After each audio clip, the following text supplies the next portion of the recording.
Estamos en la segunda parte de esta emisión relacionada con la defensa de la filosofía y la lucha por las disciplinas filosóficas por parte del Observatorio Filosófico de México. En la primera parte hablamos de los hechos, cómo se gestó el movimiento, y ahora vamos a entrar al tema de cuáles fueron las causas por las cuales el gobierno decidió de pronto eliminar las materias filosóficas. Allí hay varias interpretaciones.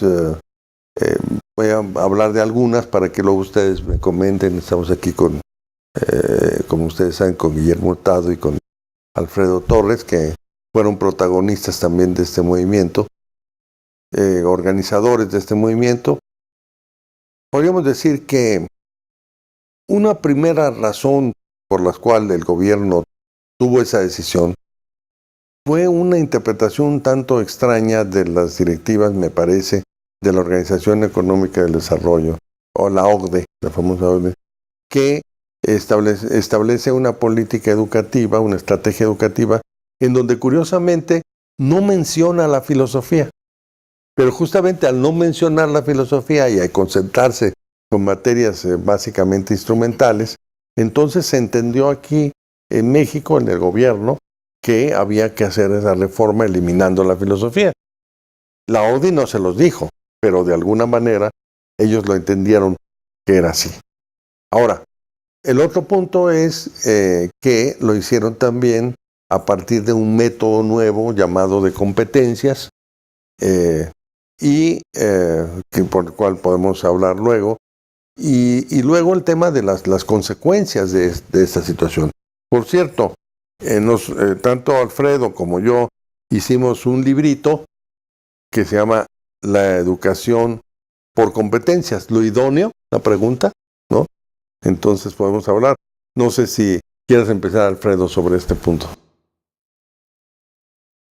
Yo creo que la pregunta sería, ¿qué es la OCDE y qué influencia tiene en los países que forman parte de su organización?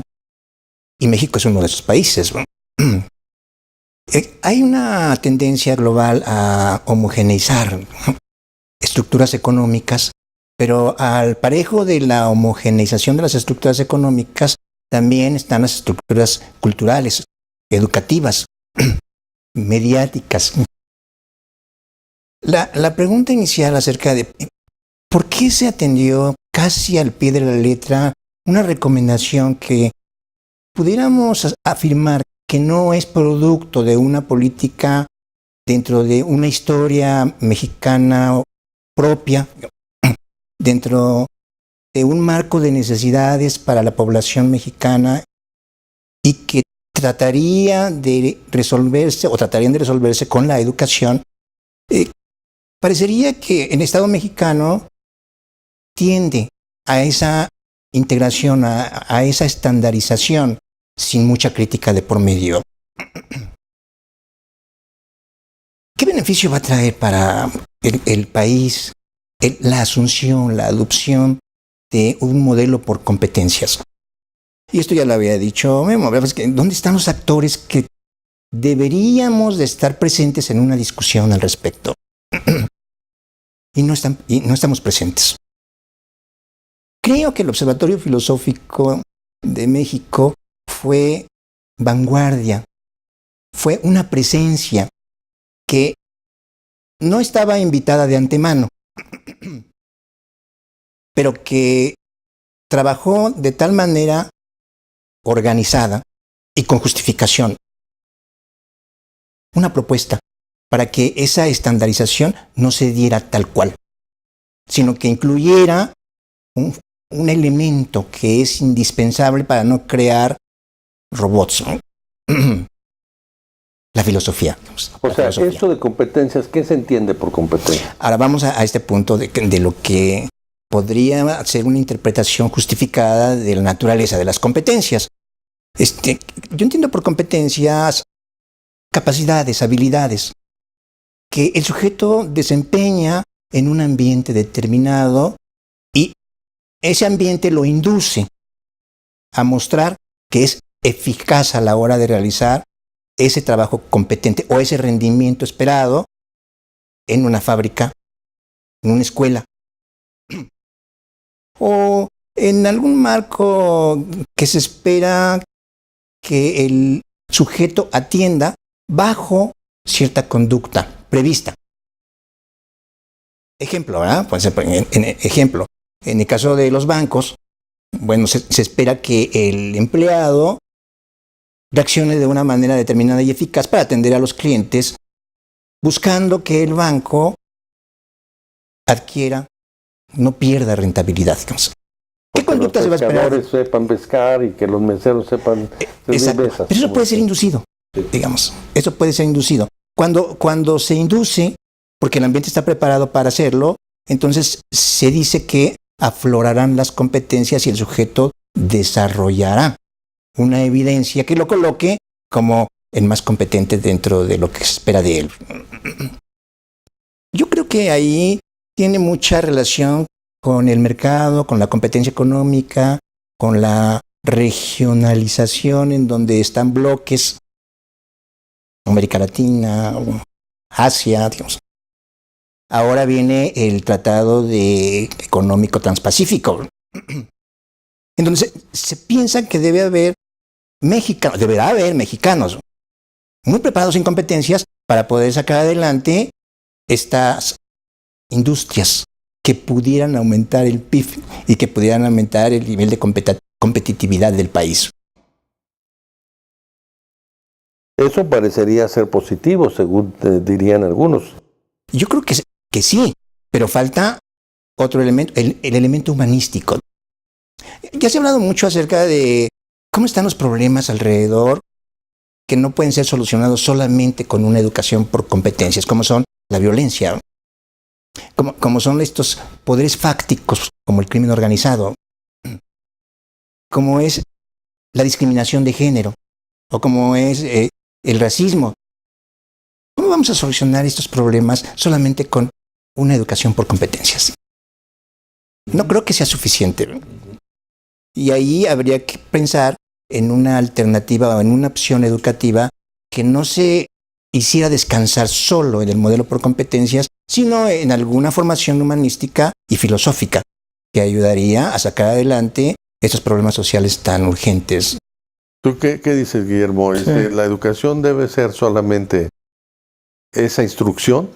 No, yo creo que tiene que haber formación, ¿no? Parece que el modelo de competencias, que por cierto procede de la capacitación para el trabajo empresarial, ¿no? Pues está demasiado pegada a una visión muy estrecha de la educación como instrucción, ¿no?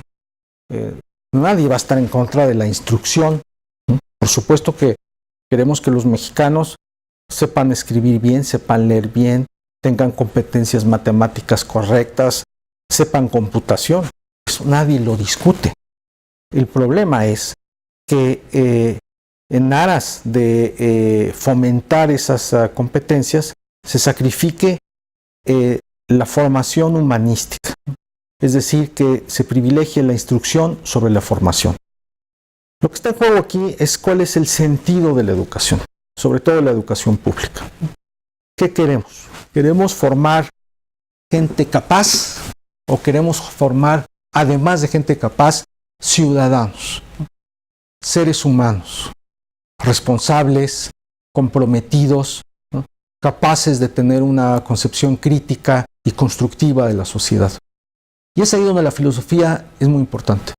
Y por eso eliminar las humanidades de la educación media superior es tan peligroso. La democracia requiere sujetos activos, conscientes y críticos. México necesita formar a esos ciudadanos democráticos. Y me parece que esta concepción de la educación como puramente instrumental, ¿no? Como puramente instructiva, lo que pone en peligro es esa dimensión más amplia del ser humano que tiene que ver no solo con una responsabilidad social, ¿no? Sino también incluso con una dimensión personal, ¿no? La filosofía ayuda mucho a los jóvenes en esa edad, en la edad de la educación media superior, a plantearse ciertas preguntas que son fundamentales para su desarrollo personal, individual, ¿no? ¿Quién soy? ¿No? ¿Qué diferencia hay entre el bien y el mal? ¿Por qué he de hacer el bien? ¿Cómo debo de dialogar con los demás? ¿No? ¿En qué consiste ser una persona responsable y racional? En fin, era empobrecer, ¿no?, el paquete educativo de una manera peligrosísima, ¿no? Peligrosísima para México en su conjunto. Sí, tú también expones esto ampliamente en tu libro, México chiquito sin sentido, pero muy interesante, sí, ¿no? Sí. Además fácil de leer, México sin sentido. Pero yo quisiera referirme, y es algo que se ha repetido mucho. México quiere técnicos, no filósofos. Es una falacia completa, ¿no? Porque yo, claro, necesito un técnico que sepa bien fontanería, electricidad, computación, pero también necesito que ese técnico sepa distinguir entre una política honesta y deshonesta, claro, ¿no? Entre lo estético y lo no estético, y entre la función social, porque si ahora vamos avanzando a una revolución, estamos en medio de una revolución tecnológica muy fuerte que está transformando todas las relaciones sociales. Y entonces, concentrar la educación solamente en la técnica, sin saber qué efectos tiene esto, ¿para si qué? Es positivo o no, ¿Para porque qué la revolución tecnológica, ¿qué es lo que nos está ocasionando, no? Es decir, está ocasionando, por ejemplo, desempleo, pero también, digamos, la contaminación y también la modificación de nuestras relaciones sociales, claro, sí. Entonces, los teléfonos, la gente que está comiendo y que tiene sus teléfonos, y que tenemos una revolución tecnológica en marcha. ¿Qué no vale la pena reflexionar sobre las consecuencias de todo esto y que la gente que esté, claro, que sea el técnico más grande del mundo, ¿no? Aquí nuestros compañeros técnicos están aquí en ese nivel, pero también con una formación ética, estética, lógica, ¿no? Aunque también no nos quería mal saber un poquito de fontanería a los filósofos, pero eso es otra cosa. Bueno, sí, desde luego, ¿no? Evidente. Sí. Creo que es necesario relacionar. Hay que integrar los conocimientos. Pero es falaz totalmente, puro técnico y no filósofo. Pues, ¿qué entiende por filosofía? Supongo que una reflexión totalmente ajena a la realidad. Si hay los grandes problemas éticos de la sociedad, ¿no? Estamos llenos de problemas éticos en esta sociedad. De la bioética, pues es importantísima. Sí. Y es que, si me permites, sí, claro, ¿cómo no? Había como dos interpretaciones de por qué había hecho esto el gobierno, ¿no? Sí. Una podría ser la de que había una especie como de complot para embrutecer a los mexicanos. Puede ser, no sé. Yo me inclino más bien por otra. Lo que pasó fue una gran holgazanería por parte de los que diseñaron el programa de las RIEMs, ¿no? Interés en sacar el asunto rápido, ¿no? Sin reflexionar a fondo sobre cuáles eran los problemas del país y qué es lo que el país necesitaba, ¿no? O sea, creo que tú ya lo dijiste, una especie como de calca apresurada, barata, de estas líneas generales de la educación a nivel mundial, ¿no? Y pues bueno, les estalló el problema, ¿no? Les estalló y fue tal la respuesta que hubo que se dieron cuenta pues que habían hecho el trabajo mal, ¿no? A las carreras y de alguna manera esto yo creo que es como un ejemplo más de lo poco, como ya señalaba José Alfredo, que se discute a fondo en este país acerca de educación, ¿no? Discutimos acerca de miles de temas, pero el problema de la educación, que tendría que ser uno que estuviera en lo más alto de la agenda social y política, está abandonado, ¿no? Tienen que pasar cosas como estas para que de repente la gente recuerde, ¿no? El tema educativo, y eso yo creo que es una tarea de la sociedad en su conjunto. Sí, bueno, ¿y qué país queremos, no? ¿Y qué mexicano se quiere formar? Es la pregunta básica, ¿no? Además de la filosofía, ¿no? ¿Te parece? Bueno, y ahí entra la filosofía de la educación. Sí, Luis Villoro decía que la filosofía le daba sentido a la vida. Bueno, circunstancialmente, en contextos, le puede dar sentido a una educación que recoja los fundamentos que necesita para poder sea una educación que no sea una calca, sino que le dé sentido a las respuestas que los mexicanos podemos dar a problemas que están presentes en este problema de la instrucción. Es lo que queremos realmente para las finalidades y el futuro de este país, que sea meramente una instrucción por competencias.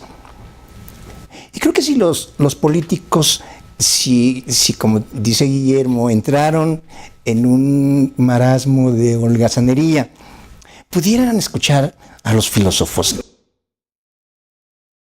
encontrarían sentido a sus respuestas. No tenemos una idea de dependencia, no está presente un síndrome de dependencia, que durante 300 años fuimos colonia y no hemos podido sacudirnos y ser independientes, ¿no?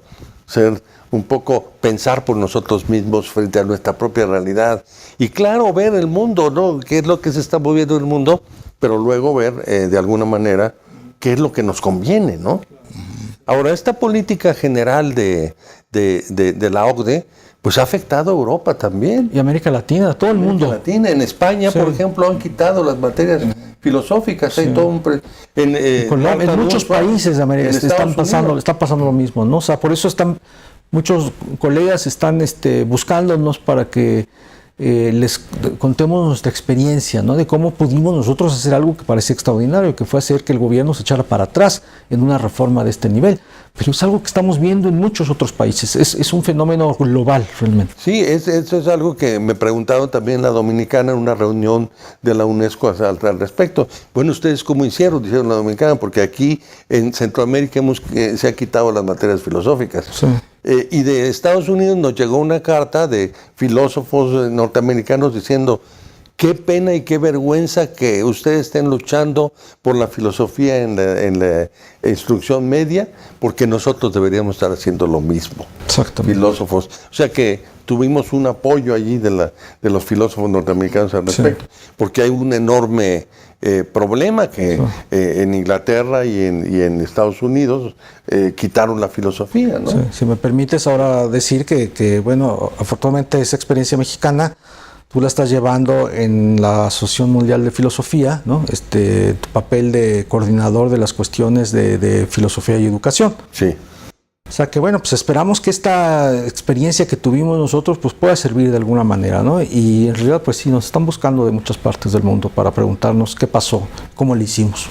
Sí. Yo pienso que tal vez esté equivocado, pero en el momento álgido del movimiento nos recibió el subsecretario de Educación Media Superior. Sí.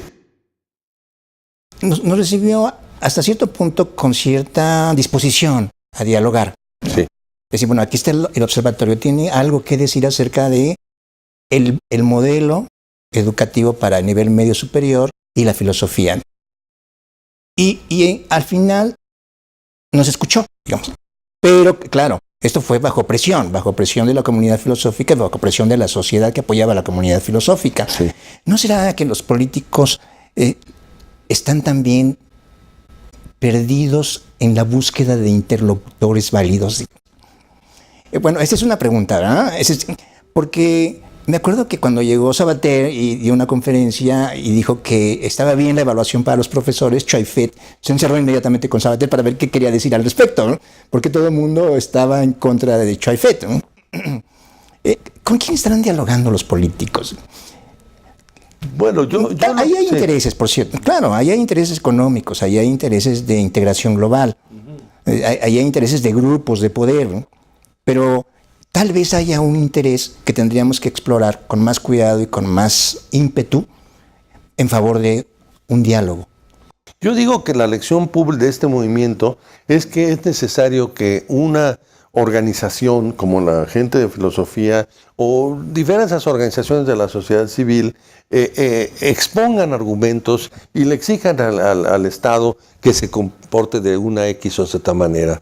Yo creo que es la presión pública la que tiene que llevar a cabo ciertos movimientos, ¿no? Sí. Si no existe y si todo el mundo acepta lo que le dicen arriba, pues entonces no hay nada. Claro. Entonces la virtud de este movimiento fue esa. Sí, además ofrecer razones y valores, ¿no? Y ahí yo creo que el nivel del diálogo se eleva inmediatamente y también, afortunadamente, la eficacia del diálogo. No, y la filosofía les podría enseñar a los políticos. Pero hay filósofos de filósofos, porque también podría haber... Sí. Mira, Hitler tuvo un conjunto de filósofos para organizar toda su educación nazi, empezando con Martin Heidegger. Entonces, hay de todo. Hay de todo en esta viña. No podríamos haber formado parte de ese panel de discusión con Hitler. Entonces, no, pero me refiero a que también el político tiene que recibir esquemas que lo eduquen, porque esto de que voy a ir a dialogar contigo, pero A, B, C, D y etcétera, no están en la mesa de discusión. Vamos a dialogar y le ponen todo lo que no está en la mesa de discusión. Curiosamente coincide con lo que interesa a los demás interlocutores. Entonces ahí creo que la filosofía puede intervenir para presentar un panorama de lo que es el diálogo desde un punto de vista ético y firme. La filosofía y que altere la política. Puede y debe intervenir en la vida pública para tratar de explicar por razones, ¿no?, lo que podríamos ser nuestra sociedad. Yo creo que esta es una lección que podemos empezar a sacar. Bueno, aquí terminamos esta segunda parte y entonces vamos a entrar en una tercera sección en donde luego vamos a hablar sobre cuál es la situación en que vivimos actualmente y qué es lo que podemos hacer desde la filosofía respecto de la educación. Sí, muchas gracias.